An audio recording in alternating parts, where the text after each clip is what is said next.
At the center of the universe, at the border between the light and the dark, stands Castle Grayskull. For countless ages, the sorceress of Grayskull has kept this universe in harmony. But the armies of darkness do not rest, and the capture of Grayskull is evermost in their minds. For to those that control Grayskull will come the power. The power to be supreme. The power to be almighty. The power to be masters of the universe. Now it's garbage.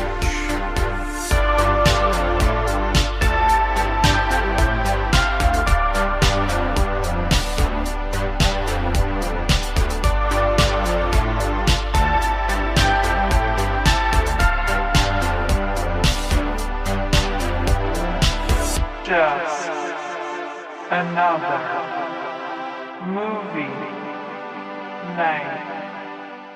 Hello, everybody, and welcome to the show. We are Just Another Movie Night, and I am Scott. And with me is my Eternia priestess, Joe. Hello, everyone. I guess I'm an Eternia priestess. I'm struggling. I gotta find out a new one every time I say these things. I don't know. I love it. Guess what we're doing today? Talking trash? Talking trash. This is our show to review, spoil, debate, crap on, to give second chances to the hated, the lowest rated, the much debated, and often forgotten flicks on the internet, all while asking the question, is this the worst movie ever made? And if not, what is? Because here on the show, we truly believe you can't review film unless you know what the worst is. And today, it's June. And we are starting a brand new theme of movies for the month, and this time it's cartoon shows turned live action movies. Why? Well, We why? gotta? Why not? There are so many many of these. There's so many damn movies like this. I figured, what the hell? This is an interesting idea. Let's see if we can find a bunch of weird ones and talk about them.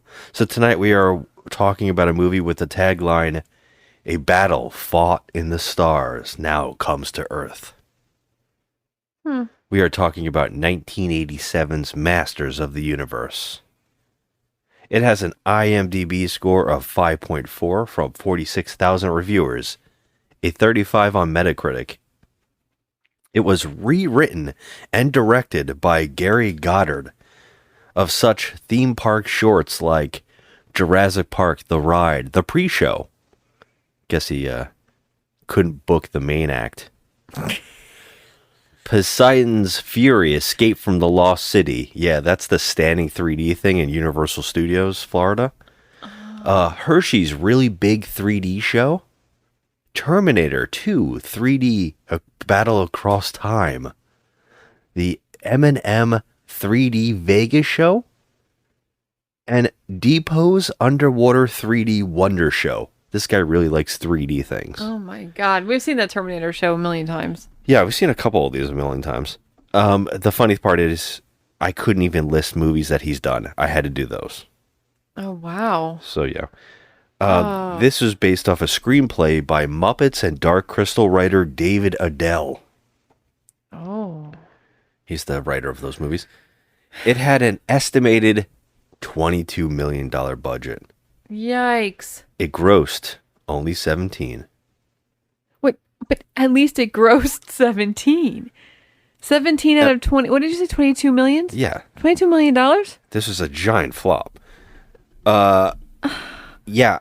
And the reason that might be, but that was a giant flop, maybe because it stars all your favorite characters from the show, like Gwildor, Julia Winston, Kevin Corrigan, Detective Lubick, Sarad, Blade, Karg, and Carl the Janitor?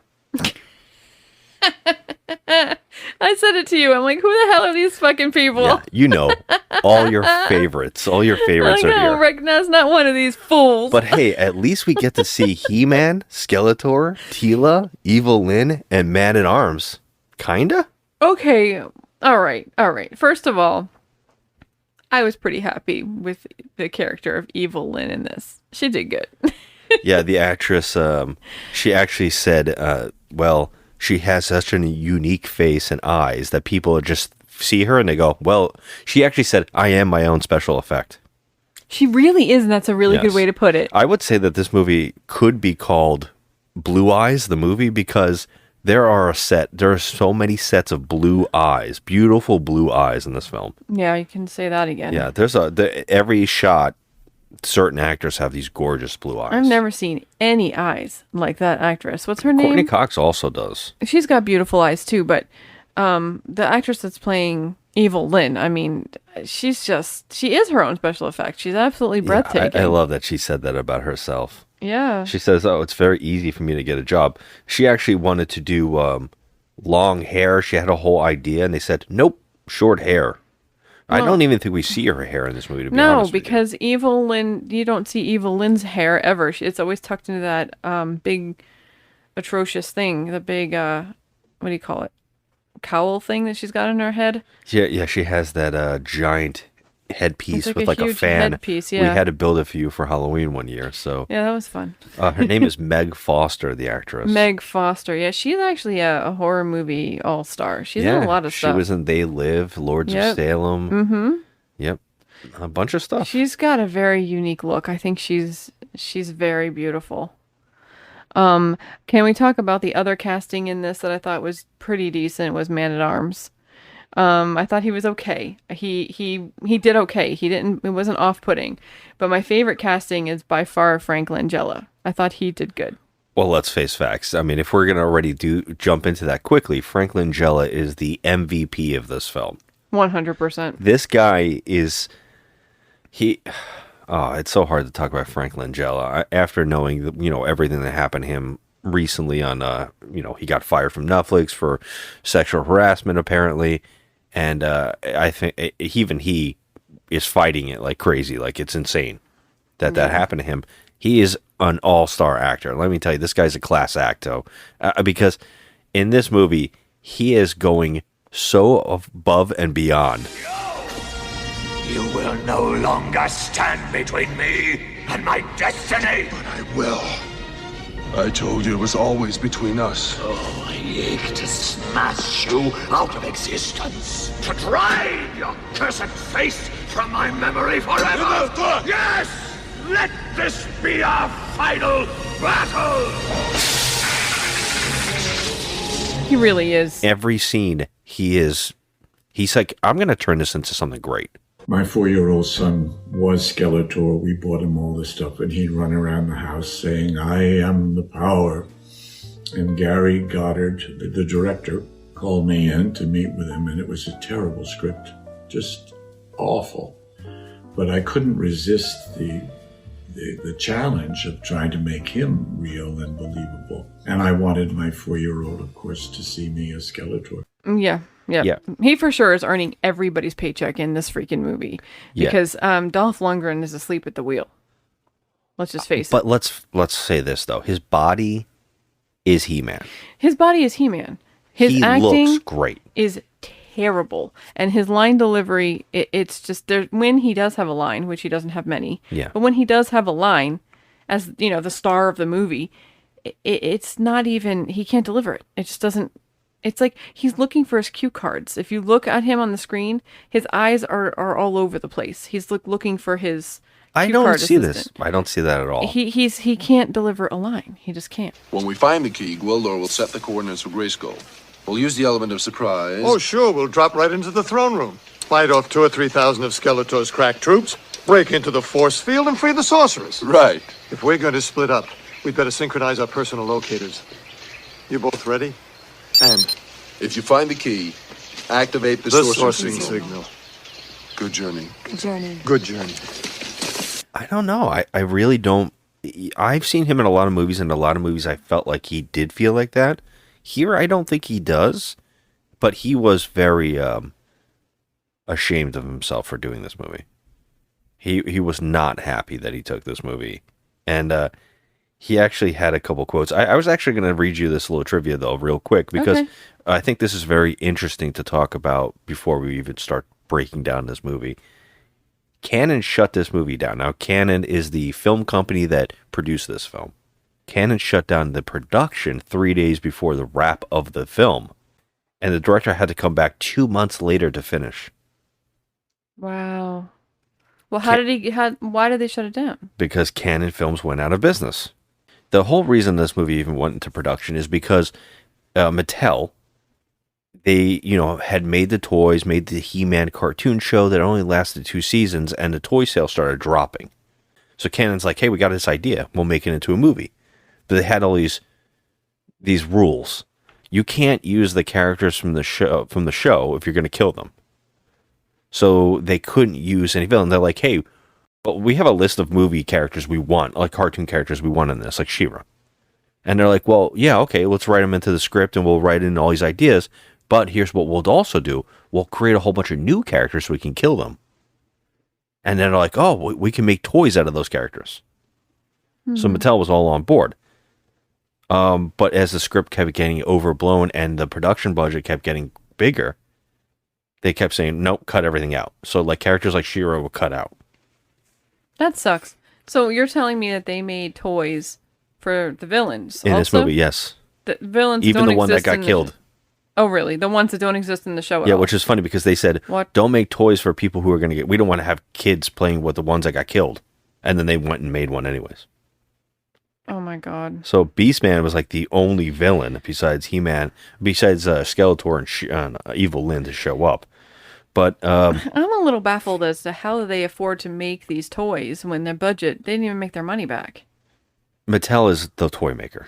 No, That's I a understand. different company than Canon. No, I get it, but the movie itself was a failure. So why would they want to make toys based on a movie that was a failure? So when a movie goes into production, they start making toys early to sell them alongside the movie. So if the movie's a hit, the toys are already out on the shelf. Okay, I understand that. They don't know if it's going to be a hit or not, but since Canon started going into bankruptcy, and that was what I was saying about, they actually were working on a couple movies, right? They had the rights to make Spider-Man. Mm-hmm.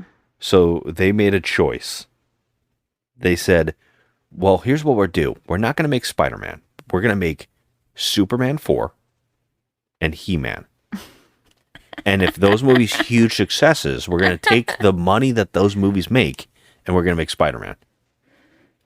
Okay? They're like, we want a lot of money to make Spider-Man a big, great blockbuster. So let's take those 2 movies there. There's no way He-Man and Superman 4 are going to bomb. There's no way. Well, they both bombed. So, oh God! While they already greenlit He-Man 2, and Dolph Lundgren refused to come back. He said that playing He-Man was the lowest point for an actor. So they actually, and he was contracted apparently to do more, but he said no. Now, a second sources say that he wanted more money, and they were like no. So they actually hired a surfer, a pro surfer named Laird Hamilton, to play him. So he was actually casted. They were already casting for the second movie. They even had a script where apparently it was going to be about He-Man coming back to Earth and pretending to be a football player. Oh, good Lord. Yeah, exactly. Because if everything that you love about He-Man wasn't in the first film, let's double down on that in the second film. Oh, my God. Yeah.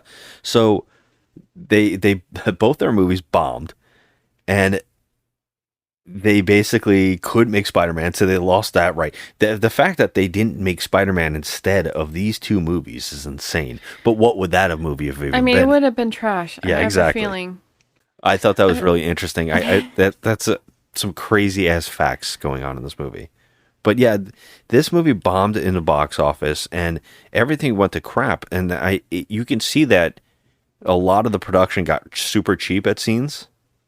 And you're complaining about certain actors, but I think that they probably were rushing, because behind the scenes, if everything was going to shit, they were probably trying to cut corners as much as they could during this movie. You can tell. You're saying, because I'm like, and I read even trivia. I don't know how true this is, but trivia about how Dolph Lundgren was supposed to be overdubbed by another actor, and that they lost money and they just went, screw it, leave his voice in there. Are you, well, because he has an accent? He's Swedish. I think that's what they were thinking, and they were going to overdub him with an American accent. But if I were him, I would be even more pissed off if they did that to me. I agree. But we've seen this happen in other movies. I mean, yeah, we have, but I mean, honestly, if he was already pissed off about having to take this role, I would be even more pissed if they just completely changed my voice. Like, Yeah. It's like your body is good enough to play the role, but your voice isn't. Exactly. I'd have been like, well, fuck you. Which is so funny because Frank Langella was the complete opposite. He took this instantly. Oh my God, how much fun was he having? So what I read was that his kids loved He-Man. And then he saw that they loved He-Man, and he was like, he said it came to him, and he was like, hell yeah, I'll do it. This is the worst script I ever read, but I don't care. Let's do it. Okay. And he goes, I'm going to go for it. I'm going to go all out. And he does. Yeah. Many, many people over the years have said, how could you do that? You know, it's a great deal of superiority. And I would say, I think it's one of my best performances. I loved doing it. The story that will make you laugh about that is that I asked if I could have a private screening of it when it was finished. I brought my 4-year-old. I gave him a big bag of popcorn. He sat next to me, and I thought, oh, my son could be so proud of me. He fell asleep in the first reel. I don't think he ever even saw me. He does. He is really bringing it.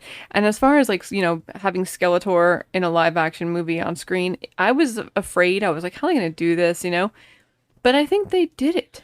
Well, it was okay. I would for say the that 80s. The problem is it's not Skeletor that we get in this movie. It's virtually the Red Skull. Okay, well, you're a nerd, a comic book nerd. I'm just saying, if you had to break down who this character is, he doesn't seem like Skeletor. No, but if you're a kid in the 80s and you're in 1987 And I was. and you're watching this, you wouldn't think about Red Skull. You'd be like, oh my God, Skeletor, it's so cool. No, I'm only saying that in retrospect. Back then I went, it's not the guy I know. It's not Skeletor. Why didn't they give him a red face? A yellow face, a yellow skull. At the end, he kind of gets a little flashes of the yellow. Yeah. But I'm like, why wouldn't they just go for it? Yeah, I mean, well, if you look at him in the cartoon, his outfit is a little bit cheesy. I mean, how are we going to do that in a live action? They had to do him better than the cartoon. I mean, he's literally he's like a neon yellow face, and he's got a blue and purple outfit, and it's kind of crazy. It's a crazy outfit. So I could have gone for a little more purple. I think it was there, but it's very dark. Yeah, they could have added a little bit more purple. I think I would have liked the yellow on his face, on the skull, because the white just made him look.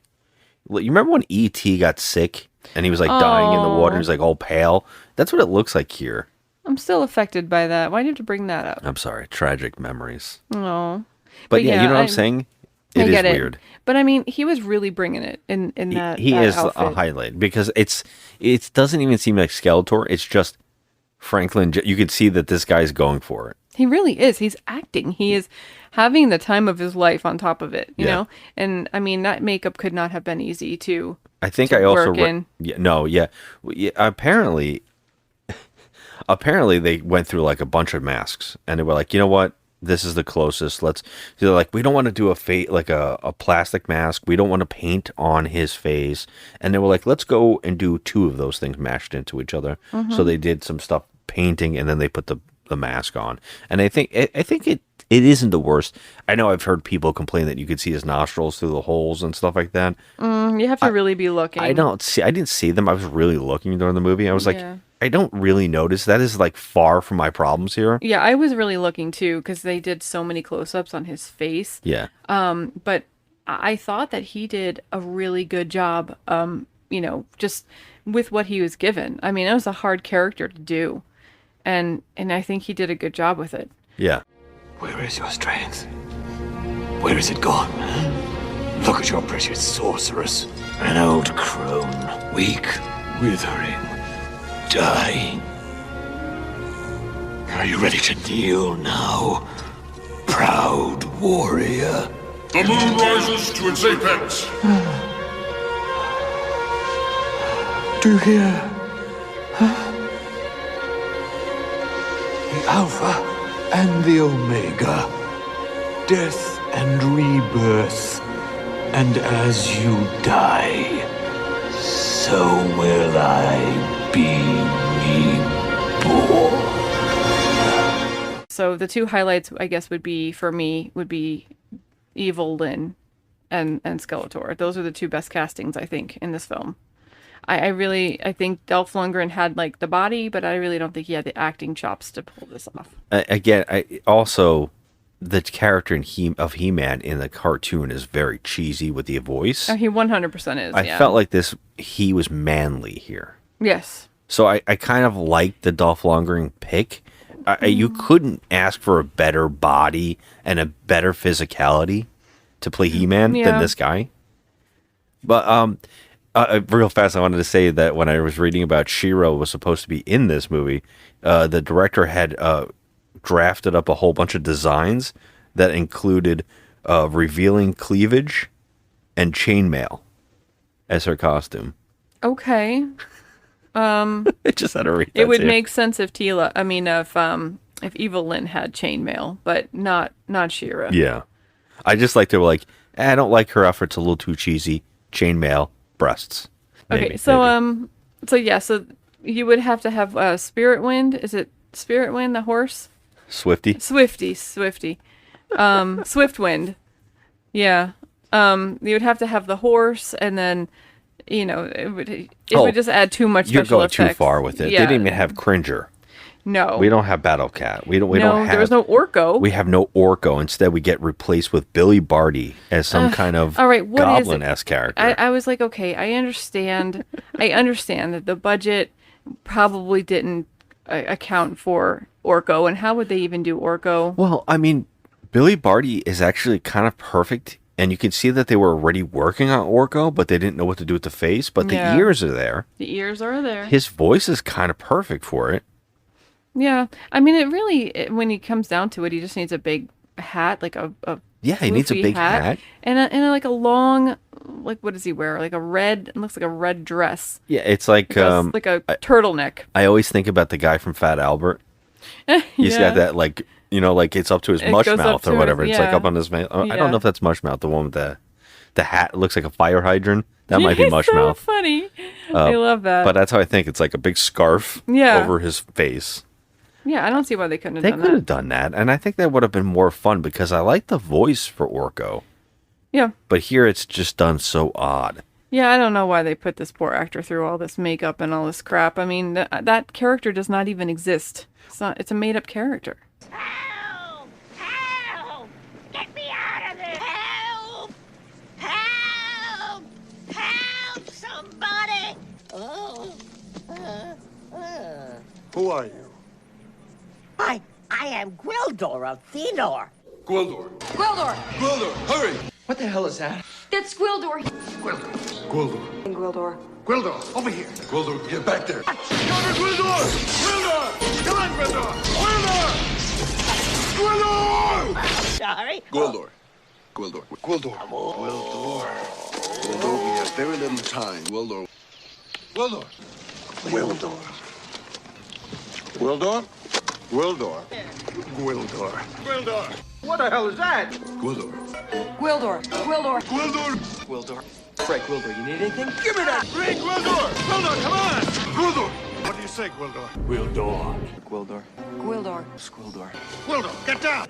Activate the doorway, Gwildor. Gwildor, that's okay. Just send us home. We better get home, Gwildor. Good journey, Gwildor!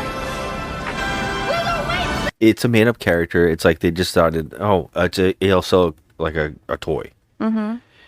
I wanted to say real quick, too, as a fun fact, we were talking about Skeletor's mask. They actually reused a bunch of the stuff and other things. And Skeletor's mask went on to be reused in Next Generation and Deep Space Nine as the skeleton that Worf fights in the holodeck all the time. No way. Yeah, so they reused the masks. Well, that's good. It's kind of funny. That is kind of neat. And I actually think when we watched Deep Space Nine and Next Generation together a long time ago, I kept saying to you, that looks really familiar. I wonder what they used this Well, before. I would never have known because You never seen this. First time I've ever seen this movie. So the only thing I knew about this movie going in was that Dolph was, playing He-Man. But let's get into this plot. Yeah, let's talk this about a little bit because I wanted to bring up real fast that the movie opens up with a credit sequence, and I was wondering if you picked up on it as well. But knowing now that they were working on Superman 4 and this at the same time. The music is like almost identical. It's identical, and it's the same title sequences where the titles are like flying. Yep, I noticed streaks. that too with the streaks. Yeah. And my favorite part about this credit sequence is the credits literally explode. I kept saying to you, "What just blew up? The credits?" Yeah. Like just the title card just blew up. Yeah, I was like, you can always tell what kind of movie you're going to get by the opening credits. And at first I was like, oh God, this is going to be a face-palmy situation. So I sat there stoic. I had the opposite effect because I like a title sequence. If you're going to do a long opening title crawl, which it was, at least have exciting music that kind of like, and has flying fonts. It's like something's happening. We've seen so many movies where it's just like titles just coming up, like credits coming up on the screen with not much but like a static or like a rock song playing, and you're like, and that shit goes on forever. Yeah, and so at least here it's a little more exciting, but it's still, it feels all too familiar. And when you know about the Superman thing, you're like, oh my God. Yeah, this is what they're doing. Yeah. But yeah, the movie starts off with we really get into it with just Skeletor. Yeah, here's the thing. I mean, Skeletor's there. I mean, he's like the first character that we see. Yeah, he's walking. They show him from the back, and we see like Evil Lynn talking to him. Yeah, I was like, hold on a second. Like the first 10 minutes of this film, I felt like, wait, did we start this in the middle? Because that's funny. We usually, when you get a movie like this, you get like immediate backstory, something like an introduction to the characters. No. Yeah. Not at all. Didn't even try. Well, there was like a title, I think a narration in the opening of the titles of the credits. There was like a narration. It was like, Eternia went to shit. Yes. And then it's like, let's move on. And they show Grayskull, which is like a really cool looking castle in the cartoon. Yeah. It has like it's a very simple look, but it's a giant skull with a trapdoor mouth. Yeah. And then the one they have in this looks like dog crap. It's like this really bad painting. It does. It looks like a matte painting. It's a matte painting. It's they didn't even try at all. Like there's no money in the budget for set pieces, which is weird because I feel like this was filmed in like the Universal backlot, so they didn't really need much of a budget for location. That's funny. They could have afforded the freaking castle. It's funny that you said that because they built that damn throne room. They built it. Yeah, okay, that was a giant set. The throne room was kind of neat. I mean, here's the thing. It looked like some points, because that's where we start. We get it right into the throne room, and it looked like there was statues on each side. You remember those big statues? So that wasn't like a special effect, like a painting that they put in there? There are spots on the floors that are matte paintings underneath. Okay, that's what I thought. But there are, if you look closely, some of it isn't matte painting. So there's like giant skulls under there. Yeah, I saw those are there. Like you can see what's fake because you could tell the lines around it. Yeah. You could kind of see. They don't hide them very well. But there are statues there because at one time he pushes one. That's true. I was like, wow, okay, this is impressive. So that's pretty much where a lot of the budget went, I would say. They actually did some set stuff here, too. Yeah, there's some flying ships and stuff like that. But they didn't bother with the exterior of Castle Grayskull. So I was like, oh, that sucks. But we go right into this where we're in the throne room with Skeletor, Evil Lynn, and all the henchmen. Which, by the way, the costumes, can we talk about the henchmen's costumes? Yeah, it's... you said like reject Stormtrooper and Darth Vader outfits. It's as if they were doing prototypes for a Stormtrooper, and they just painted them black and then like made them. It was like a mashup of Darth Vader's reject helmets and Stormtrooper helmets. It was crazy. I know, it's so, and my nerd brain was like, I don't know. I'm trying to think of other Canon films they could have reused this from, and I don't think Kroll was Canon, but I kept thinking of Kroll had to be around this time, and the Kroll soldiers look kind of like these characters, but they're not black. And I was like, wonder if they took them and they painted these suits. I mean, I feel like they 100% did. It is strange. My favorite cheap costume thing is that Tila has a headband on her head, but if you look closely, it's just a visor turned backwards, and they like cut it and painted it. It's like somebody in the costume department went to the Edwood School of Costuming, because it looks like they took a piece of like a paper plate and spray painted it silver and cut holes, like, gashes That's into exactly, it. yeah. This headpiece, It's a visor has backwards. no rhyme or reason. It's not something that Tila would even wear. Yeah. It's so weird. And the back visor is like, it's coming out of the back of her head, and it's like mashing up her hair. So she looks like a hot mess. It's just not appropriate for the costume. And since we're on the whole subject of Tila right now, can we talk about the freaking belt strap going up her butt crack? I don't understand what that's about, but it looks so uncomfortable. I don't understand that costume. She's wearing like a silver jobby, like a silver costume, but she's got these weird straps all over that just go nowhere. She looks like she's doing aerobics in the 80s. Yes, 100%. She crawled right out of Death Spa. Yes. And what was she in? Was she in Death Spa? I don't know. I thought this actress wasn't something we've already done on the show, but I wasn't sure. It's your job to find that out, sir. Look, I can't do it all. Did you do your homework on this? I can't do it all. Whiz.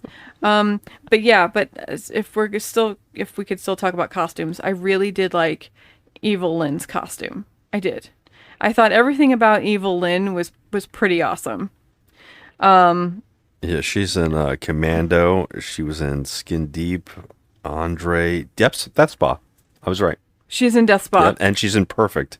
Oh my God! Two movies aerobics movies that we did on the show in the same month. That was like our aerobicide month. Who the hell was she in Death Spa though? Our main girl?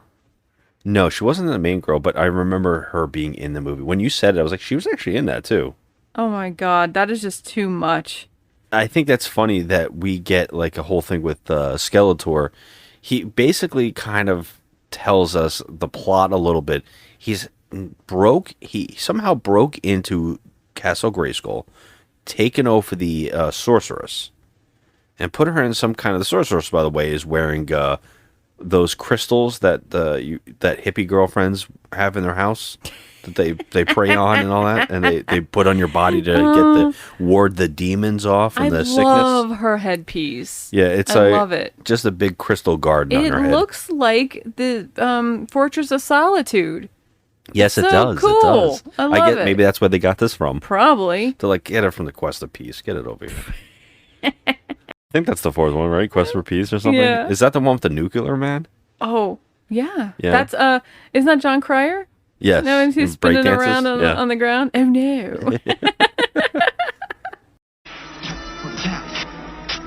Oh no. I'm an experiment. I'm a creature. I'm not kidding about that drinking line. Everybody's a drinker around here. It's gotta be me. Wow, I'm break dancing. Hey, this rocks. Hey. Whoa. Yeah, I guess the plot here is they took over the city, they are purging the planet, they're basically taking over Eternia, and they're holding her hostage, and Skeletor is draining her life force and giving himself special superpowers type of thing. And he's like getting stronger because he's feeding off of her life force. And apparently, if she isn't saved in a night, like the moonfall, that she'll like die. Yeah, and then he'll get her power. He'll be like the most powerful being in all the land. Yeah, and we find out a little bit here is that, well, I guess the next shot is that he broadcasts himself in some kind of illusion all over the desert, and it's horribly done. It's so funny. It's so bad. Funny because they put muffle like little it. army guys down there and like. No, they're real. Are they real? Yeah, people? they used in camera projection to put over. Yeah, and they look like little toy soldiers. No, they're there because they use this shot multiple times. I think they darken it later on. It's virtually of Man-at-Arms guards. Yeah, the same outfits as them. They're guards, but they have their arms like above their head because they're hostages. Okay, and there's like guards watching, and these people all just watching Skeletor say, "Hey, we're coming for He-Man, and I've taken over the planet, and I'm going to kill everybody, and I'm going to have a good time."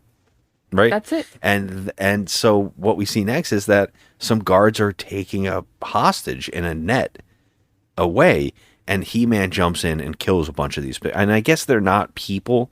They seem to be sparking every time he hits them, so I'm guessing they're just robots of some sort. Maybe. I guess that's their way of getting around the murders. Yeah, we never really find out what they are. They're just henchmen. And I will say that He-Man, of all the things that we were talking about, what the things that you love about He-Man, if you don't remember the fun action He-Man shooting toy that existed, no, it never existed. That didn't happen. He uses a sword. Yeah, in this he movie, they're uses a like, sword. let's have him shoot a lot. Let's get a lot of guns in this movie. I mean, this movie isn't really consistent with the TV show at all. Yeah. I mean, Not at all. Not at all. They don't really try hard. Yeah, they don't even try to mention his parents. They don't mention Prince Adam. No, they don't mention anything. They're like all of the lore. Throw it out. Usually in a movie like this, like if you're going to the movies and you're going to see Masters of the Universe, you need a little bit of backstory on what you're watching and like who you're watching. They don't even bother to tell us anything about He-Man. He's just there. He's just there, and so is Skeletor, and so are all the other characters. Yeah. There is no backstory at all. We don't even know who they are. Yeah. So if we went into this movie not knowing of anything about the cartoon, we would be like, what the hell is this? I guess I would just like, hey, people will know. It's like that whole story now where they're like, do we have to keep showing Krypton being blown up? Do we have to show Batman's parents getting murdered? That's true, yes. It's like, we know it already. We shouldn't have to do it anymore. Right. Well, this came out in 1987. That was 2 years after the show had been done, right? Is it 2 years after? I think so. If this is 87, I thought the show only lasted from 83 to 85. Well, that could be true. And She-Ra was like right during that as well, right? Yeah. And I would say what's crazy about that is 2 seasons to a cartoon back then was like 100 and something episodes. Yeah. So when you hear that, you think a season, you think, 12 episodes today in today's standards, or 52 weeks, right? So one every week or so. And that's what they would do back then. So they produced like 100 and something episodes in only 2 years. Yeah. So we did get a lot of this lore, and any kid that would go see Master of the Universe would know. Yeah, episodes are 130 in the 2 years There that you it go. was on. Damn, that's crazy. Yeah, but we didn't have any, like, none of the, we just wanted a little bit of backstory, you know? Like, I mean, I know, you know He-Man, we grew up with this, but, you know, I would just like to, they just went right into it. There was just nothing, like, we don't even know who He-Man is, what's his real name, we don't know anything about these people, about any of these characters. Yeah, and if they also thought, well, people who watch the show would know already, then you kind of got to say what happened to everybody, like the king and the queen. Right. Where is Cringer? Where is Orko? They're very important characters. Yeah. Nope. Nothing. Nothing. Yeah, so that's a crazy weird thing. Like She-Ra didn't need to be introduced because technically she would have been on a different planet at the time. Yeah, and that's fine because we didn't. That's a whole different level of story. Go listen to our He-Man She-Ra Christmas episode to hear us figuring out the planet situation. That little girl straight up died. Yeah. I love that episode. And if Franklin, hey, as much as I respect Franklin Jella in this movie, Skeletor in that movie is 100 times better. Like, I just love him in that holiday special. It's fantastic. Yeah. I love that holiday special. Okay, it's peak Perfect. But that cinema. was Oppenheimer, right? That was doing the voice there. Yes. Yeah, he's the original Skeletor. Oh, amazing! It Just was amazing. fantastic. But getting back to this here, it's like, okay, we don't need any backstory. Let's just run right into it. Yeah, that's He-Man, that's Teela, that's Man-at-Arms. Let's just deal with it. Like, if you haven't seen the cartoon, then poo on you. Just run right into it. And so they run into Gwildor or whatever. Gwildor. This is Billy Barty in full makeup, like a little troll. He looks like a mix between a troll and a leprechaun. He's not bad in this. He's all right, but he's not needed. It's like this weird comic relief that isn't exactly funny. No, and he's sometimes not it gets funny. a little annoying. Like, shut up and get your job done, dude. Yeah. Well, he's being kidnapped by Skeletor's guards, and He-Man shows up and takes him out and saves his life. So we find out that Billy Barty has created some kind of device that can transport, like a portal gun. The cosmic key. The cosmic key that can transport you to and from Eternia, I guess. Actually, right? it can transport you anywhere at any time and do anything. It can even time travel. That's true, but Skeletor wants it. It's the hugest MacGuffin. It's the hugest bullshit plot device I've ever heard. It really is, but Skeletor wants it so he can what? Keep He-Man no there? So here's what happened here. So they found out that this guy had created this cosmic key, and Evil Lynn tricked him into making him think that she was a good person or whatever, and she actually stole the key. And this allowed them to jump into the middle of Grayskull and take over the sorceress, and then get power enough to infiltrate all the bases and take over everybody. So what they didn't know, well, this is one of the hilarious plot lines here, is that Gwildor was actually supposed to be executed, but for some strange reason, they kidnapped him. Why Evil Lynn didn't kill him, why these guards didn't shoot him on sight. Well, because movie, and they can't do all that death. So what we find out is when He-Man saves him, he tells them that he made a prototype key that Skeletor doesn't know about. And so they could use the key to go to the Castle Grayskull and save the sorceress. Right. That's their plan, or at least that's what they're trying to do. Which is really odd, because one of the big plot points of this movie is that you can time travel. And so why he doesn't use the time travel device to stop Skeletor from getting the device in the first place is baffling. Well, it's a prototype that Billy Barty has, Gwildor or whatever. So he doesn't even really know how or if it even works. No, he knows it works. It's just that you have to... Basically, the way he says that it works is like you play music notes on this thing. And he says there's different frequencies for different places. So since he doesn't know these planets and these other universes or other times or whatever, he would have to know the frequency to play it, to go to that spot. I gotcha. It'll open up like a portal and beam them there. Well, I mean, you know more than me, because I was literally watching him play with this thing throughout the whole movie, and it seemed like he had no clue. They have this running thing in this movie where he keeps saying something has happened, instead of being able to go, oh, we rode ourselves into a corner, and how are we supposed to get out of this? They go, just have Gwildor say, the buttons are messed up. Gwildor, can this device of yours get us to Grayskull? Certainly. To the sorceress? Those were the first coordinates I calculated before she came. Okay. Oh, but we can't. If we disturb the gravitonic waves, Skeletor's key will locate us. Oh! Sounds like he's already located us. Gwildor, can your key open a door in the force field? Of course. Then do it now. It'll take time. Gwildor, you've got to hurry. Yes, I'm working as fast as I can. You see, Kevin, opening a dimensional door is relatively easy. But the tones, Kevin, the tones that were stored in this cosmic key were completely erased. Skeletor knew what he was doing. Even if I could fix it, we could search for 1,000 years and never find the tones that will take us home.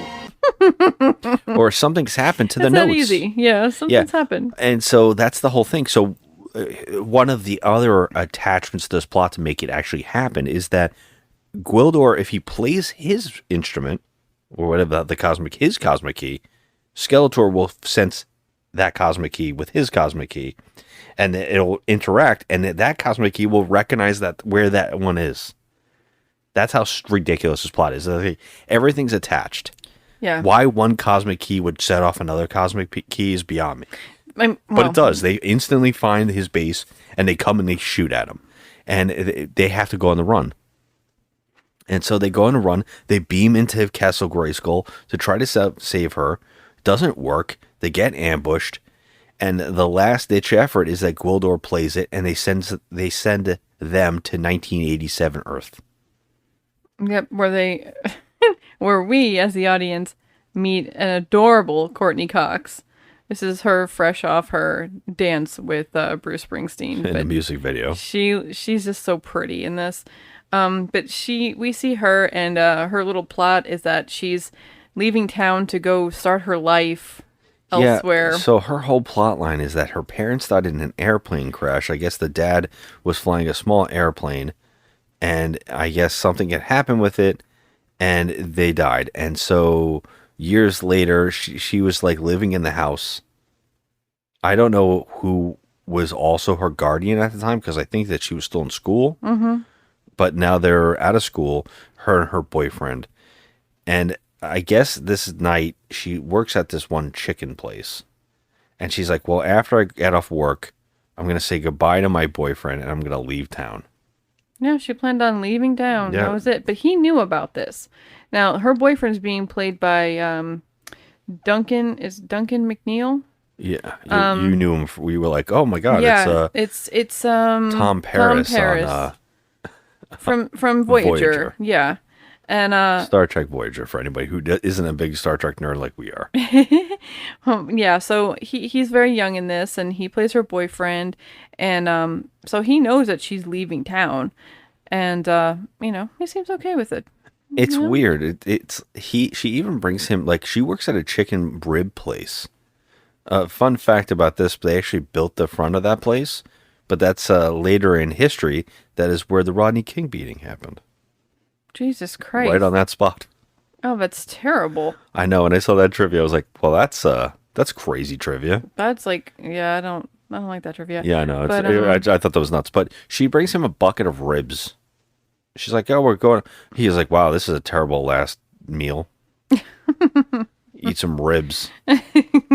I like that our gang, time traveling gang, the He-Man gang, they trade ribs for the first time and realize they're eating meat.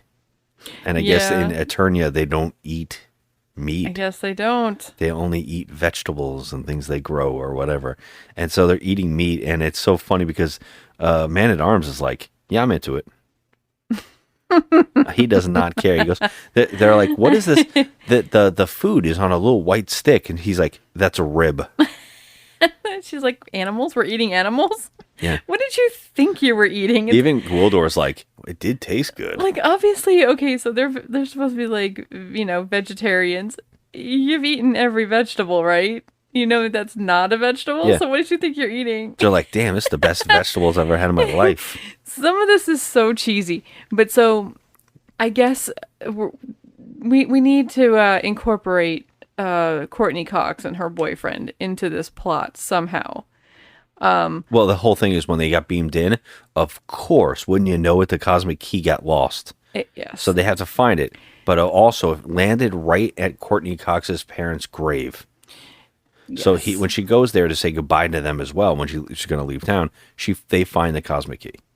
And so her boyfriend, what's his name in this? I forget. Frankie or something? We're going to call him Tom. Call him Tom. Well, his name's Tom Paris in the show. Anyway, so Kevin.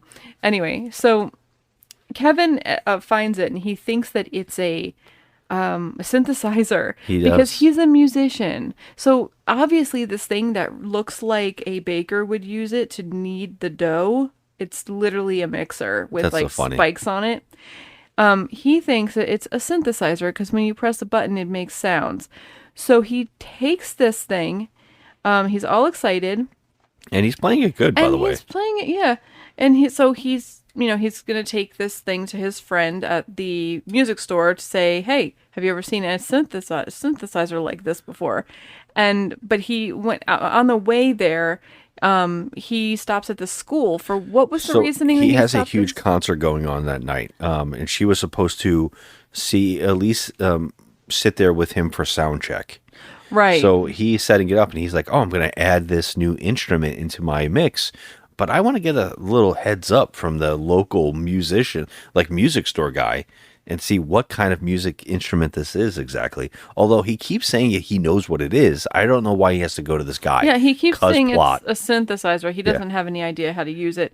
So he leaves Courtney Cox at the school to wait for him while he goes to the music store. And while she's waiting there, Skeletor's goons beam in. Because Evil Lynn, Tom Paris is playing it, the instrument, it's alerting Skeletor to where he is, and so they're able to jump to the planet Right. because they can jump to where the location of the key is. It's never where the key is, though, which is odd. It's only where it was played last, but Right. that also doesn't make sense because he plays that at the music store later on, and they don't beat him there. But Evil Lynn has gathered a bunch of goons, and she says, your favorite goons. To Skeletor. Here's your favorite bunch of goons. And we get a bunch of guys we've never seen before except Beastman. He's the only one. Yeah, he's the only one. They actually Get- call him the Beastman. Yeah, the Beast Man, and you get like Blade or whatever. Yeah. It's just a marketing ploy for toys. Continues in the Masters of the Universe movie with Blade, the slashing blaze of terror. With Sauron, Skeletor's evil lieutenant with a mouthful of lightning. Can they catch Gwildor before his cosmic key enables him to escape? Now, you can live the adventure with Sauron, Gwildor, and Blade. I've waited a long time for this. Figure sold separately from He-Man and the Masters of the Universe. But we The know most generic ones, The by the most way, too. generic too. Yeah, like they just all look like monsters from. They actually two of them look like Garbage Pail Kid monsters.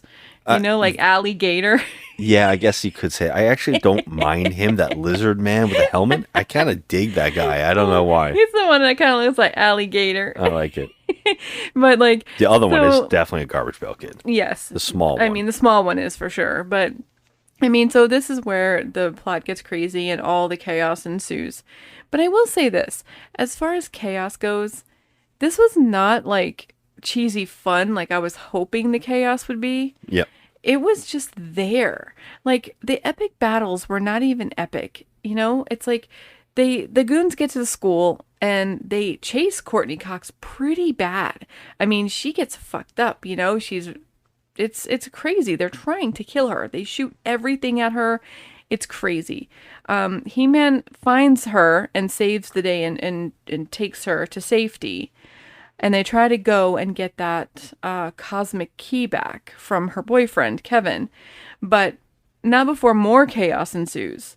And it just seems like the next half hour of the movie is literally the goons chasing He-Man and He-Man chasing the goons. Oh, that's all it is. But you can't forget that Principal Skinner. Okay, this guy is James Tolkien. Yeah. He's still alive. He's 94. This guy has always been bald. Yes. He plays, Always been bald. He plays Skinner in the Back to the Future movies. All of the Back to the Future movies. And it's like, just to quote Marty McFly, seriously, geez, didn't that guy ever have hair? Yeah. Because this is 1987 and he's still bald. So in Back to the Future, 1985, he never grew hair back after that. So I could see if his character was supposed to be bald, right? Just for the joke. But the guy never grew his hair back. So I'm guessing he couldn't grow hair back. So he was really bald. So I'm curious to know when this guy actually started going bald. In his teens? Maybe. Because maybe. he never, I mean, in all the movies we've seen him in, he's never had a strand of hair on his head. So that's how I recognize him. Because I'm like, oh my God, it's Skinner. That's Strickland. Jesus, didn't that guy ever have hair? Shape up, man. You're a slacker. Do you want to be a slacker for the rest of your life? Oh. He plays a cop in this. And when the police get involved, it just gets more ridiculous because, I mean, nobody is bothered.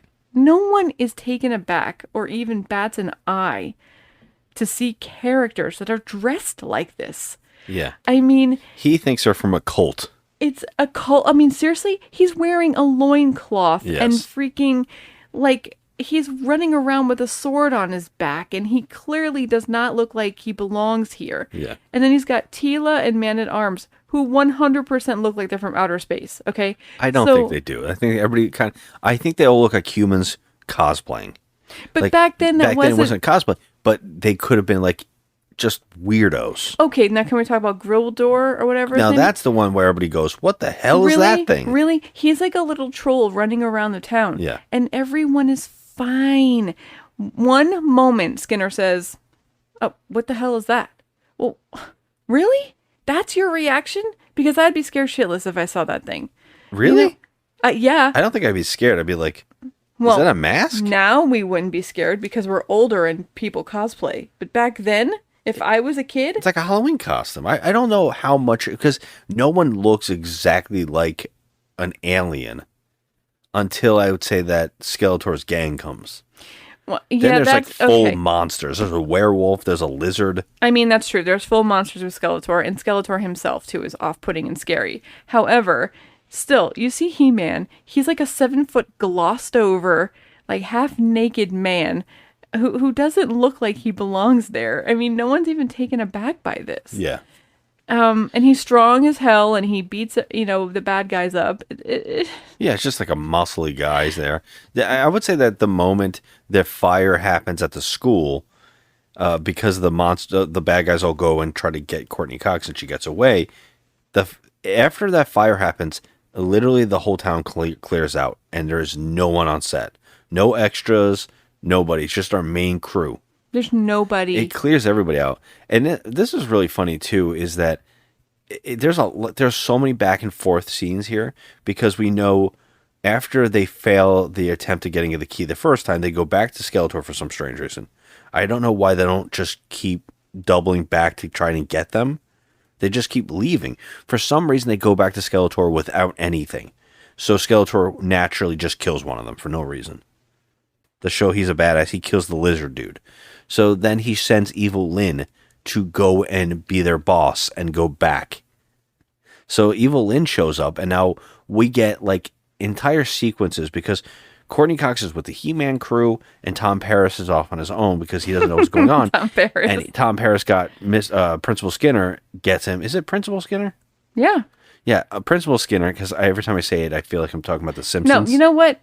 We're so stupid. It is not Principal Skinner. It's Strickland. It's Strickland. Principal Strickland. Remember when in Back to the Future I was thinking the like, whole time, am I doing Simpsons quotes? Like, No, it's Principal Strickland. Yeah, Skinner is Principal in Simpsons. That's what I'm saying. Yeah. I'm getting so this. no, it's Principal Strickland. And I guess we keep thinking about his bald head, the skin on his head. We just go keep Principal Skinner. Keep calling him Skinner. Strickland. Yeah, because I love that scene in the movie in Back to the Future 2 when the guy's driving by in the drive-by shooting goes, "Hey, Strickland!" Yeah, that's right. Oh, I love when they're shooting each other. That's a thing too, by the way. He does the same thing he does in that movie, in this movie, where he gets the shotgun. Yes. And so there's a whole thing in this movie where he has a shotgun again. And I have to watch Back to the Future 2 again to see if he also does the thing that he does in this movie, because he can't do a scene with the shotgun without cocking it. No, he does, because he says, "Eat lead, slackers." Yeah. And he does. He's pumping it, but I don't know if he understands what the pumping of a shotgun means. It should be injecting bullets, and he just keeps doing it. And I'm like... When he says "eat Like lead, slackers," he actually fires the gun in Back to the Future. Yeah, you can load, you can pump it and load a bullet, but then he keeps pumping it. And I was like watching it every time he's in a shot. He does it. It made me laugh every time. But he teams up with Tom Paris. So we got Strickland and Paris, and I love how we're calling them by their names that's what in they other are. movies. That's who and they are in shows. this movie. Strickland is obsessed with the cosmic key, so he actually takes it from him and leaves Paris at Courtney Cox's house, because they're looking for her, because she was... All Tom Paris knows is that she was at the gym when it went caught on fire. Mm-hmm. So he he's probably worried thinks like about her. he's she's dead or whatever. But she does call, and he does pretend that he's talking to someone else, and it's her telling him to stay there. The problem is that because they play the key in the house to show Strickland that it's like some kind of thing, which Strickland is like, oh no, it's like a bomb, which I agree with him. It's so weird that I would also be worried about this device. Well, he takes it from him, but because the goons saw the last time it was played was at that house, they come there and they beat up Tom Paris and they get the information about what's going on. So now they have all this information because he thinks that Strickland's going to bring it to the music shop guy again for some reason. I don't know why that's a plot. You think he would just go to the police station. Instead, he goes back to the music shop with the device to talk to the music shop guy again. So when the He-Man gang gets there, they find Tom Paris has been like, he has some kind of device on his throat, like that gave all the information up, makes him tell the truth. It's like a truth So collar. they save him. He meets the He-Man gang, and they get in a Cadillac that Gwildor has somehow put devices on from his time. I don't know where he got them from. And Where did he get the goddamn car? He stole the car and then souped it up with all these devices. Oh my God. And he made it run off some other kind of thing. I don't know, but it speeds up. The It just Gwildor stuff flies is around. it's like the weakest shit in this movie. It's so Like, we weird. don't need it. If you're not going to put Orko in, you're going to try and substitute Orko with some other little, alien or whatever. You really need to do it better. Yeah. I really did not need. We didn't need this character. Well, getting beyond that. Yeah. I mean, we have to deal with it because that's who we got. I know it wasn't good. Yeah. So, I mean, I don't hate him. I don't think it's like the worst thing ever. It's just, why couldn't they just done Orko? It doesn't make any sense. Yeah. I mean, I think that's what fans would want. We see I'm this sure a people lot. were saying the same thing and back Who's this? then. Who's Gwildor? Yeah, who the hell is that? Like, where's Orko? It makes me think of what was it, Jingle All the Way, where they're like, "No one wants you, Booster."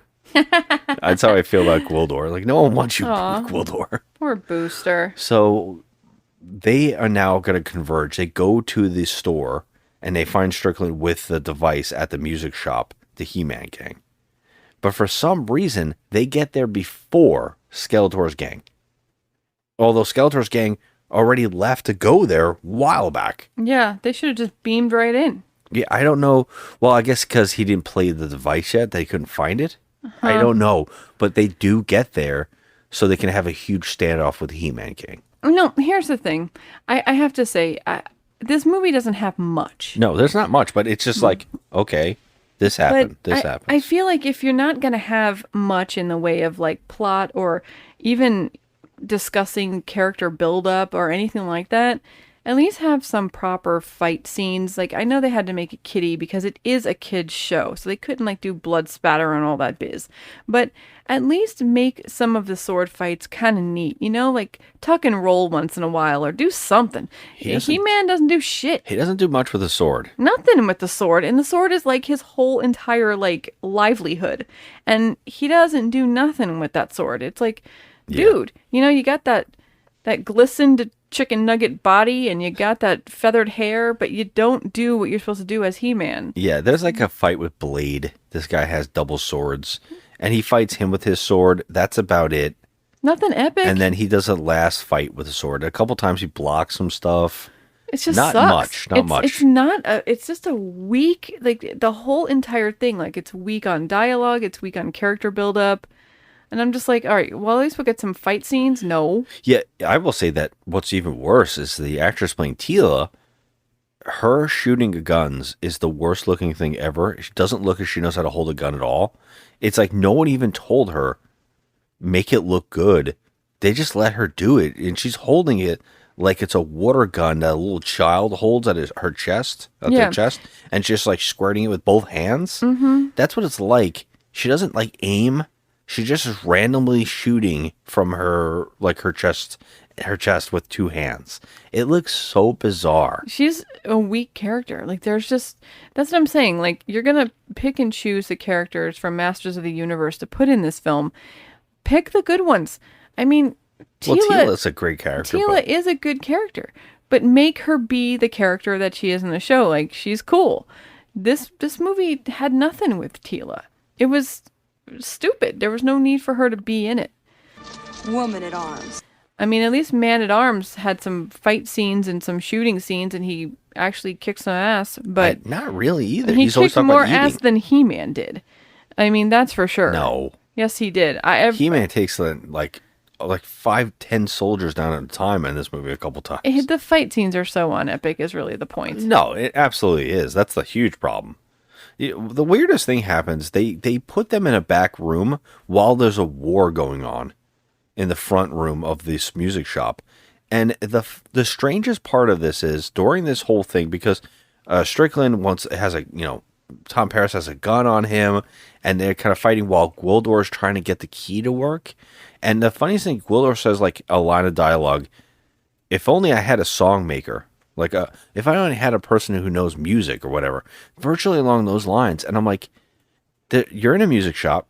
These two guys know about music instruments.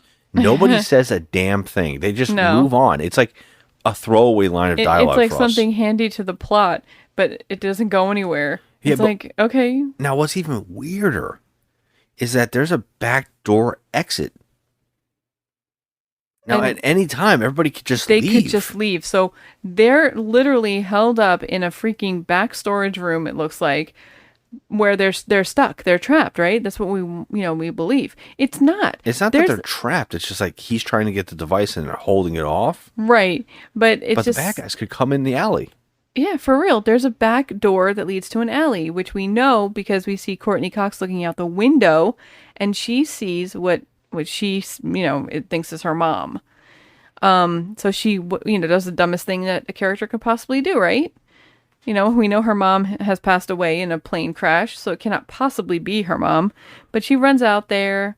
She says some stuff that I'm like, it's pretty evil. I think this scene actually works pretty well. It's just that when you start breaking, like, why isn't anybody else in this alley? How come no one ever knew this was an alley? There are why no doesn't Strickland go out this door? Yeah, there's no people other than our main core group. It's like, did the city just shut down? Yeah, did it shut down? Where the hell is everybody? But I like that the evil Lynn is playing the mother, pretending to be the mother, and she's saying all this stuff like, we had to fake our deaths because we're working on this big secret project, and we had to pretend we were not here because people were after us. And it was like, okay, I could see how this could be like believable for a person who desperately wants to believe it's real. And of course, all she says is, "But we really need this device. Have you seen it? That's why we're here. We need that device. They're after it, and we need it." So Courtney Cox just naturally goes and steals it. Look, we've come this far. We're not about to give up till they get home. 1 minute later. Listen, darling. Your new friends are all tied up with the work we're doing, and they have something we want. That shiny metal thing with the blinking lights. Will you get it for us? Thank you, my darling. Just gives it to her. Yeah, it just like, works. Oh, okay. And so she turns back into evil Lynn, and Courtney Cox is like, no. Like, really? You're a grown woman. You think that that's your mother? Like, come on. You willy-nilly give her this device. Like, I just have no words for this. I wish evil Lynn said, fooled you. I know. It would be so great. This is like dumb bitch moment. Every movie has one. Especially since Courtney Cox is all hell-bent on helping He-Man and them get right. home. And she's like, oh, fuck that. Yeah, fuck that. For my mother's back. Yeah. So, but don't they kidnap Courtney Cox? They kidnap her, right? And they take her back don't they take her back with them? No. I thought No, I don't think so. They just take the device and they leave. And they all the villains get back together and they're able to call Skeletor. Oh, that's right. Into the world. That's right. And for some reason, Skeletor comes into Earth. I don't know why. All they have to do is leave them there to die. Yep. I think even Lynn even says something along the lines of, this place is really easily to be conquered. We could conquer this place really easily. Yeah. And then Skeletor's like, shut up. I only want Eternia. Well, I get it because he can, be the ruler. But he's mostly obsessed with He-Man. I need He-Man dead. So for some reason, he comes in there. He has his key. Evelyn has her key. And they send in these guys flying on these little, like, flying panels. Some kind of gravity boards. Okay, this is like really bad special effects, but It's I kept terrible. saying like I was just like making jokes about I'm gonna get you, Spider-Man. Yeah, oh my God. It was like the Green Goblin so like bad. sailing around on that thing. Yes. But these special effects were worse. They're than like that. just little toys, and they put them in the shot, and they're just moving them. Yeah. They're basically what's that in camera special effect that they just have this little toy flying by. It really what this is time filler. It's what it is. And so we even have He-Man fighting the people on the boards. And one of the worst moments in the movie is that He-Man first off, this is one of those movies where things never do the same thing twice. So He-Man is able to get a gun because, he doesn't want to use a sword for anything. He uses his gun and he shoots one of these guys and they blow up. right? And I kept saying, what did he shoot to blow up? Is this guy made out of TNT? But the next shot is he shoots another guy and he just falls off his board. Yeah. So one guy blows up. This guy's it's because He-Man needs to use the board. So He-Man jumps on the board and flies. He flies around too. Whee! They're all flying around. And then the worst thing maybe ever in this damn movie is he turns upside down. Yeah, I said to you, I was like, hold on a second, okay? There's nothing holding him on this thing. There's no, like, foot indentures to... There's nothing. There's no straps to hold his feet on there. He's upside down. He's defying gravity. And if they're saying that this thing is creating some kind of gravitational pull to it, then it's funny because He-Man's, when he goes upside down, his hair goes up. Yep, that's true. So it's like, wait a minute, what's happening here? Yeah. What was the point of this? This is just filler for the movie, like, it's not cool, it's not fun. Going back and forth and their little fight scenes, and he doesn't use his sword at all the way he's supposed to. So it's like everything he does in this movie is just silly. It's just 100% goofy. He-Man in this movie sucks. Well, Skeletor gets on top of the roof and stops Gwildor from doing, because they keep stealing the key and they keep getting back, and it just keeps going back and forth. And then Gwildor has the key again, and Skeletor finds them, and he's able to get the key back. And he also uses one of his new superpowers, which is some kind of death ray out of his hand, and he hits Courtney Cox. Now, here's another plot that goes absolutely nowhere. Yeah, it burns her leg. Burns her leg to the point of they say if we don't get her back to the sorceress for help, she will die, basically. And when they show her leg, it is very shocking. Gross. It looks like the Toxic Avenger. It does. It looks like someone poured toxic waste. It's like bubbling green goo. Yeah. And it was pretty bad. Yeah, so she's dying. Yeah. They need to get her back to the sorceress, who's also dying. And He-Man sacrifices himself for the gang and says, take me. And he's like, don't hurt my friends, and you can have me, and I'll go with you. So Skeletor's like, yeah, I'm a bad guy who's not going to go against his ward. So leave all those people alive, and He-Man, come with me. So they go back to Eternia in the Grayskull, Castle Grayskull, just to whip He-Man a bunch. Okay, here's another thing. Now, you have He-Man chained up in front of you, and he's getting whipped, and he's bloody and all that stuff. What is the reasoning? Okay, like, you're not going to kill him. What are you doing? Yeah, this is just for your own sick enjoyment to watch him get whipped. That's what it is. What does he do? What do you think He-Man does here? He snaps the goddamn chains.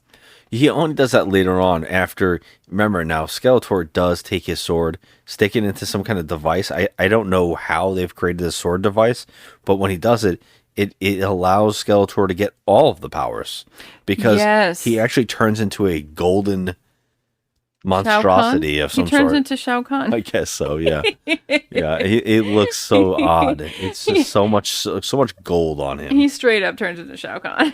But, like, he's like, what do you call it? Like Super Shredder. But, like, it's just so short-lived. Just gaudy looking. But yeah, like, it's gaudy and it's gaudy.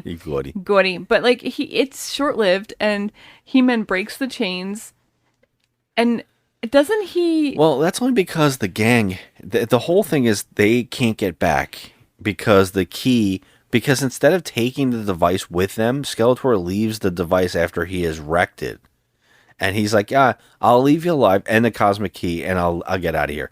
So, of course, Gwildor can fix it, but he needs a musician. So it turns out that Tom Paris is like, hey, by the way, I'm a musician, and I know the exact sound that the device makes to go back to your planet. It's so weak. Yeah. This plot is so weak. He gets a Casio keyboard. Strickland finds him again and comes after him, and with his shotgun pumping, and then they beam all out at the same time. And now this is one of the cooler things that, in effect wise, they actually take this entire set and they cut like a bubble around where they were. So it beams into Castle Grayskull, and it has like half the car and half the wall. Yeah, I was like, the water fountain is in front of them. Fountain. Yeah, it's kind of cool. I was like, you know what? Pretty smart clever idea to move half the set into that set like that. It kind of looks neat. I was like, you know what? I'm going to give you a little credit here, movie. Yeah, it does look neat. Cool idea. But so now they're in the middle of Grayskull with all the bad guys in front of them, and it allows Skeletor's like, kill them. He-Man's like, wait a minute, we made a deal. I'm backing out. I'm a bad guy, remember? You idiot. Like, I kill people. That's what I do. So He-Man now is like, you know what? I have enough strength. I can back out. I can rip his chains. I can kill everybody. Yep. What he does. He does. I don't even know if he needed all of these guys with him, but they all fight back. And then we get our final showdown between Skeletor, because Beastman and Evelyn go, we're dipping. They literally just leave Skeletor. She's like, I've had enough of his BS. Yes. All the other guys get killed. But yeah, He-Man and Skeletor have a fight, and I guess they're cracking the device that makes the sorceress have the thing on her while this fight's going on. They're trying to crack it with the cosmic key. Yeah. So because she's now turning really old. Yeah, like she's like just dying. deteriorating big time.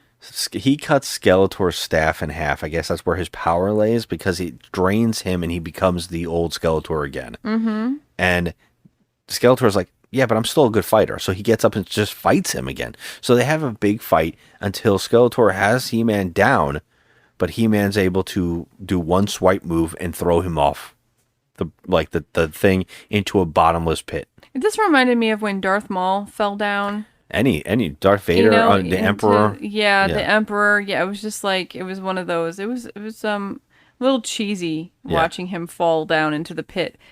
As he fell down, I'm like, wee! Yeah. Because he didn't seem to be screaming or flailing. He was just like letting it happen. He's like, all right, I've accepted my fate. He's like, oh shit! Yeah, what am I supposed to do? Yeah, but now, of course, everything happens for the good. Strickland is going to stay in Eternia because he got a woman.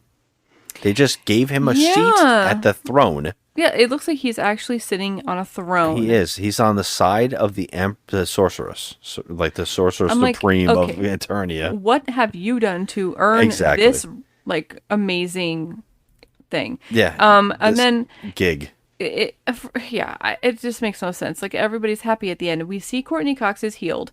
Now, here's the thing. Her leg was literally just done, okay? Yeah. Like, done. They don't even talk about it. They don't even talk about how she got healed. They just move on. They do. And she's, with her boyfriend at the end, and they send them back to Earth, and that's it. That's the end of it. Well, no, they send them back to Earth, and Gwildor is like, hey, by the way, I can do anything. I can send you anywhere. And they're like, nah, just send us back. Yeah, okay. And then while they're going to send back, she turns around to say, no, send me back in time before my parents died. Yep. But you can't hear it because it's muffled. Right. And then when she wakes up, she's in a terrible moo-moo. Okay, I said to you, I'm like, first of all, this girl is maybe 21 years old right now. She looks like a 90-year-old grandma in that nightgown. Well, they time traveled, so she's actually younger. Okay. So she's a 17-year-old girl, I don't know, and her parents are still alive. So Gwildor did send her back in time. But how the fuck did he know that? Because he didn't know that her parents even died. No, he didn't. And he didn't know what time it was. Nope. But he did it perfectly on the exact day that the plane crash happens. So she's able to take the keys of the plane and run off. So that her parents can't get on the plane. Yes. Because he's a pilot, her father. And so she saves the day there and they don't die. But I feel like, okay, the whole idea of, so everything that she had planned up until that time, like it's over. She was gonna leave her boyfriend. But at the end of the movie, she's with the boyfriend. Yeah, they full on love each other. They said there's a whole bunch of scenes of that. Yeah, and that's the end of the movie. Well, no, can I tell you a fun fact? Yeah. There is another scene at the end of the credits. I didn't see it. Well, you don't need to see it. I'll just tell you because for years I didn't know this existed. I had seen this movie when I was a kid. I saw it in the theater. And I watched it when it came out on video. And I never knew that this existed until years later when someone made a video of things that you like Easter eggs in movies. They show a like a toxic waste pit or like purple liquid, and Skeletor jumps out and goes, "I'll be back." No. Yeah. Oh my god. All right, well, I'm so glad that didn't happen, because this movie was not good. But I will say this, okay? Like, this is talking trash. Usually we have something to laugh about, or we find like hilarious, like so bad it's good. But this movie was flat out boring. Yeah, it's an hour and 43 minutes, and it feels it. Like, you feel every minute. You feel every minute of this movie. And there was nothing happening in this movie. It was like, there was nothing to laugh at. Like, usually, like, we'll make fun of a movie, and we love that. We love having something to make fun of, like the bad dialogue or cheesy haircuts or something. But this movie didn't have anything that we could, like, really get, like, sink our teeth into, to laugh at. It was just flat out boring. There was no good sword fights. There was no good acting. There was no funny dialogue. There was no silliness. Like, I wanted zaniness, at least in, and I hate to bring this up, but at least in Annihilation, Mortal Kombat Annihilation, I was laughing my ass off because I just could not believe the dialogue and how these people were delivering it. I agree. At least if you're going to have bad dialogue, make them deliver the dialogue in a funny way. Like, what's her face did, Sindel in Annihilation. But here we had nothing. It was quite boring. And that has more to do with actors giving the movie more than it deserves. Mm-hmm. This could have easily been one of those so bad it's good legendary movies where everybody talks about it because of the acting could have been bad. But here, everything is just fine. Yeah. It's just like it's fine. It's just boring and nothing special is happening. No, nothing. I mean, this wasn't the worst thing I've ever seen, but it didn't have anything. Like, there was nothing there. Yeah, this is a time where if I had to score a film, it'd be easily agreeing with IMDb and giving it a 5. I feel like it's right in that mediocre where it's just forgettable. It's watchable, but I'll forget everything about it by next week. It's like, it's fine. I keep going, it's fine. It's just cheap and it's just lazy. Yeah, like, I would have been happier if the dialogue was bad, if the haircuts were bad, if the wardrobe was bad, if everything was just bad and they took it seriously. I would be okay. I would be happy with that, because it would give me something to laugh at or, just be enthusiastic about, because I love cheesiness. But there was nothing, like, I mean, although they had some cheesy moments in this, it wasn't next level cheese like we love, Yes.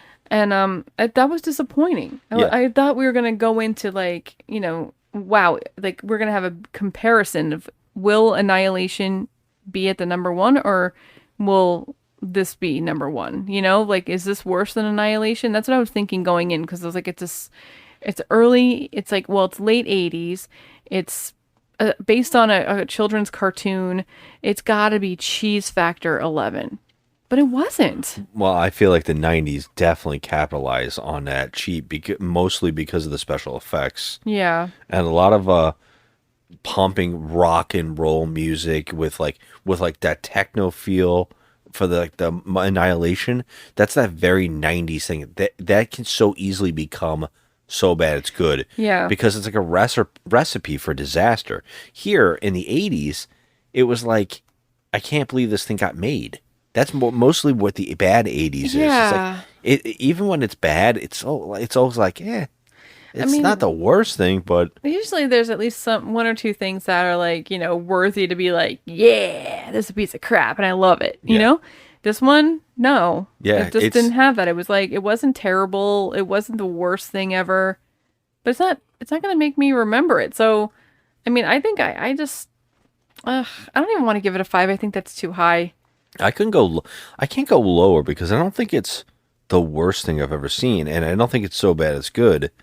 I'm only giving it a medium, that mediocre 5, because I know it's just like, it's passable for what it's doing, and it gets some things right. Frank Langella and Dolph Lundgren's body and everything, it's like perfect.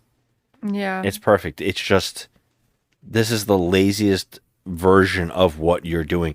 That's why I cannot wait to see this new version that's coming out with the best cast I've ever seen for a movie like this. The cast is littered with famous people that I know, and I just am shocked about it. No, that doesn't make for a good movie. No, it's not that. It's just like, wow. I never expected. I expect this cast that we got in this movie, not the cast that we're getting. Like, that's some crazy stuff in there that I cannot wait to see. No, it's just going to be CG heavy, and I don't know. So you're going to give it a 5. I don't know. I'll give it a 5 too, I guess. I don't like it, but I'll do it. I feel like it's not so bad it's good, because it's not good, but it's, I don't know. I feel like then if it's not so bad it's good, it should be a 3. Think of it like that. I don't think it's that bad though. I really don't. I think it's just fine. I think that its biggest sin is that it's boring.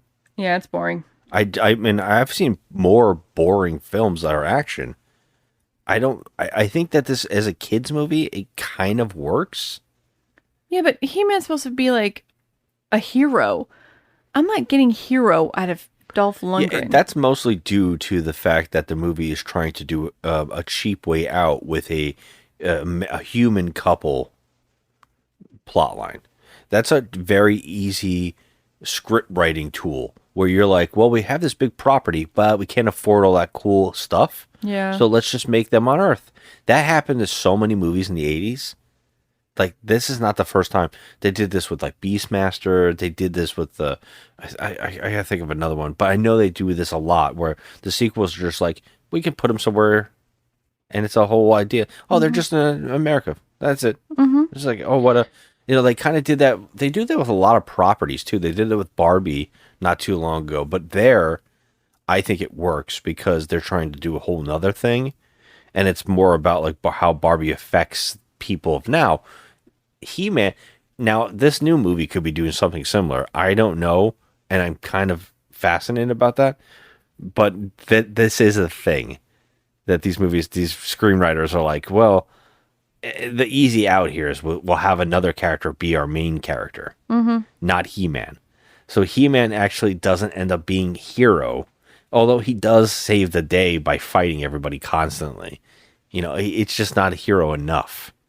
Yeah. So I can't blame in the movie for being cheap. I feel like they should have made the hero of He-Man front and center and made the plot about him. Yeah. Why even leave Eternia? He-Man. Yeah.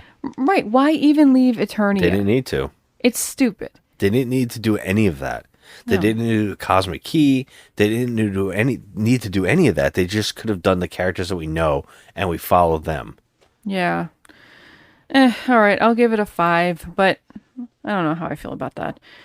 But just give it a 3. I don't know. I didn't think it was that bad. But I'm not going to remember this one. So yeah, that's why I'm going 5, because it's just like in that middle forgettable, mediocre. All right, I'll stick with it, I guess. But that brings us to our segment of Why We Can't Have Nice Things, where I read out 2 extremes of online reviews, a 1 10-star and a 1 1-star review, as proof that people cannot review movies, and they ruin it for everyone. So, I like that. Maybe we couldn't review movies, but you know what it is. It is what it is. Anyway, the 10 out of 10 is an honest review. Masters of the Universe. At least the cartoon and toys were one of the reasons I was so happy I had a childhood in the 80s. Along with G.I. Joe and Star Wars, they were some of the most defining things of my 80s childhood. And then this came out, and we all felt a little cheated that we had a knockoff Orko, but totally excited that we had a movie we could see on the big screen. And we were young enough to not see how low the budget was. But man, Frank Langella really sold his role, didn't he?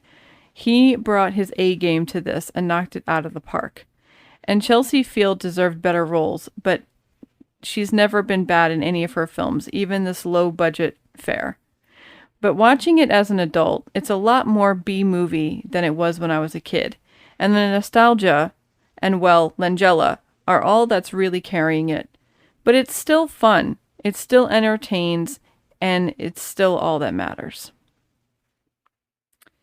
Okay. Wow, well, okay. It then doesn't sound give like it a 10, though, give but it a yeah. 10. Okay, you gave it a 10. That's a perfect movie, but it's not perfect. You yourself said so. Yeah, exactly. Okay, great.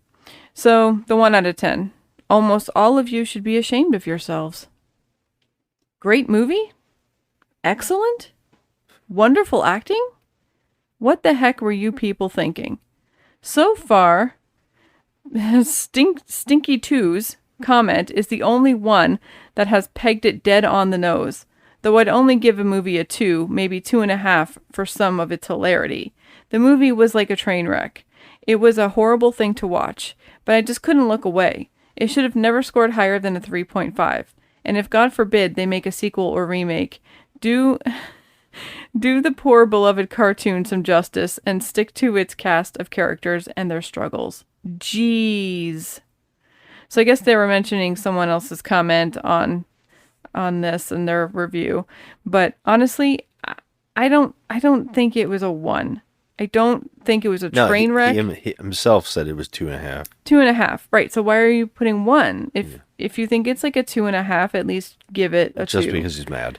But like, yeah, it's not a train wreck. It's not something where like it was just so bad you couldn't look away. Then just turn it off. Like, it's not that bad, man. It really wasn't that bad. Like, I can understand. I've seen a lot of movies while doing this show. We've seen a lot of movies where I'm like, oh, I get it. Yeah. This is bad. Like, I know what the problems are. This isn't that. I mean, as much as I don't like this film, I don't think it's that bad. Not even nearly. So, whatever. I think that's fascinating, though. Yeah.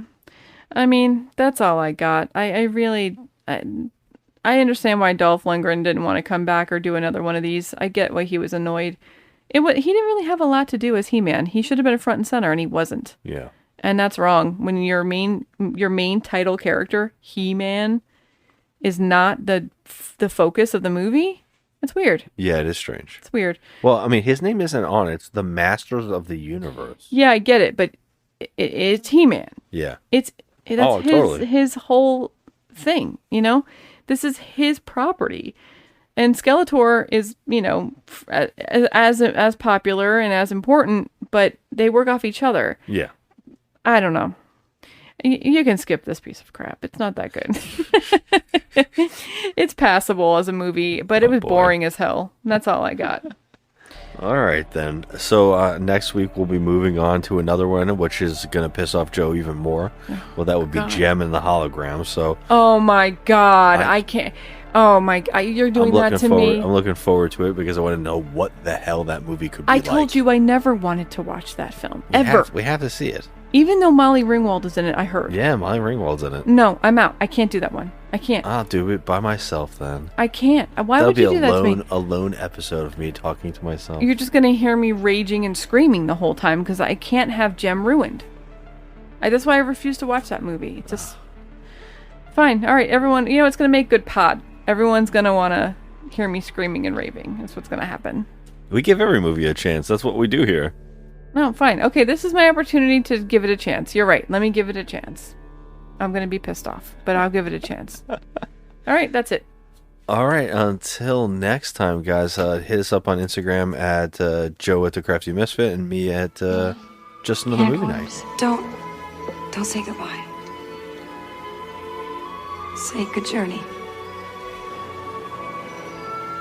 There's an old Eternian saying, live the journey, for every destination is but a doorway to another.